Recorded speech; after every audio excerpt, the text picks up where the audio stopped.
There always is a question for finance houses, because if you look at the SMEs, they drive economic growth. Yep. And then if they're complaining that they can't access funds, access credit, a single-digit interest rate, that's a problem. Yep. And it still is today. Well, what's going on? Why can't that happen? No, I think I'm happy you asked this question. It's quite surprising to us too. Because when we heard that CBN put in place 220 billion in those days for SME, we're full of excitement. Because like we all know, SME is the engine of growth. And finance companies are the closest to these people that need this fund.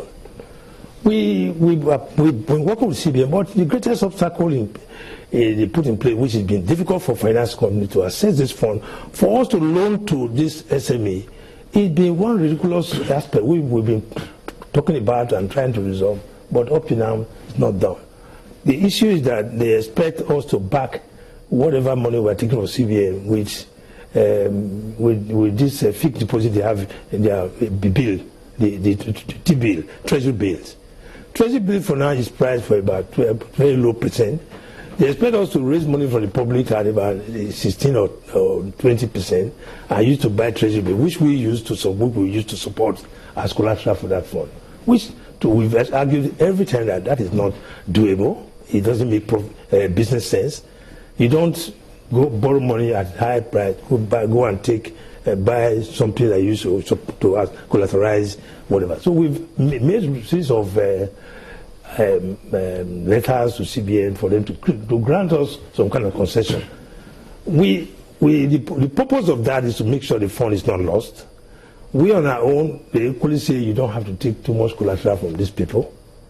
So who's to bear the brunt? If I go take money from CBN with my assets already pledged and this thing is lost, then which means I'm out of business.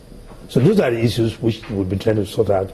That fund is still there, not portion has been used. Like you said, it's not been accessed. The 220 billion, they only access to state government and few people who they give to. A lot of it is still lying down unused. So meanwhile, they told us 9% of it is in interest rate. Actually, the modality of how to disburse this to the people has been a major challenge. So I think that's the way. People that thought that idea was quite laudable, as we saw it as a very fine idea, because the major challenge facing these people who have good ideas is fund for investment. It looks like good news to me that fund is still there, and it's not fully used. But it's really good that you bring this to the fore, because if we're talking about diversifying the economy, and we have small-time business entrepreneurs with wonderful ideas that can help jumpstart the economy. Yes. This is the right time for them to get access to that fund. Yes. So who best it is to kick it off? No, we've been shouting. I must tell you, I'm not here as though as the past president of finance houses, I have a right to say something that will benefit my association. We're not looking for free money. You've created a situation where finance companies were recently restructured. You asked us to put an additional 100 million minimum capital base, which we've all done. You've actually gone around to assess those who can play in that sector. We know ourselves. But the major impediment in that, to assess that fund, is this thing I just described to you, the collateral issue. We'll be asking them that we don't trade on treasury bills. Because if I borrow, because we are allowed to borrow money from the public at interest very high, higher than what they do to the bank. And so if we borrow at that thing, there's no way I can use such funds that I borrowed highly to go and invest on treasury bills, which I will use to secure some fund I will take from CBN or lend to these people. That has been a major challenge for finance company. And we've written a series of letters, we've called a series of people to at least listen to us.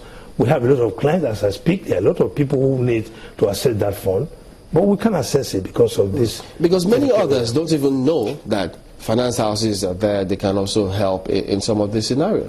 That's why the TBS came up with a restructuring recently. They came up with a new, to look at a platform that they should play positively in the economy in terms of playing their major role. Finance lease, for example, has been reserved for companies that are licensed by CBN, not just any. So to that extent, they've created ways to make finance companies visible Well, the major aspect which we're actually worried about that to make us play more to SMEs is this aspect. The funds are there, and they kept it there on there. We've heard about it, and 9% is quite good. Single-digit rate which you mentioned about is quite good. And they have people with good ideas of business, like you said, business plan. People will find ideas that can make them be okay. But the issue is you can assess a commercial bank loan for that, and they're not even meant for that. Those are short-term things, but these are funds which can keep for 5 years, equity and whatever to start a business. So right. Mark. Yes, Chamberlain, thank you again. Well, you've talked about how you want to see government policies and how you want to see direction, as it were. But some people will say that we've heard government mouth, agriculture a lot. We've also, I think, was it last week, we also saw the Ministry of Power come and talk about alternative sources of generating electricity, like solar and wind and all the other alternatives. What more would you like to see on the part of government to ensure that these things that they're talking about as policies are actually clear cut and that there is a map for them? Okay, fine. I think what is more is awareness and letting people know what they need to do. Like this export thing we're talking about, there should be a lot of publicity and awareness to say, okay, we can create wealth, look at this foreign nation, additional income to foreign by export. Two, the agri we're talking about have been on for so long. We have all been talking about it, even in the time of Jonathan administration. We've done a lot about agri. The former minister for agri did a lot of work. I think it's not new to us today to talk about agri. But what we need is for people to have a roadmap to jumpstart this and let people know that they can key into that. Agri for itself has a lot of value chain thing where people can make a lot of money.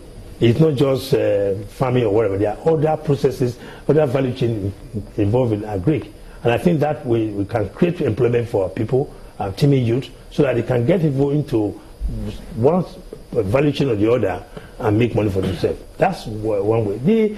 You talk about the electricity, and until those solar things are in place. Solar, you talk about solar or energy. Oh. She mentioned solar energy. Oh, okay. Until those things are in place, people will not know. Because in the present situation now, we're talking about 2 months to September.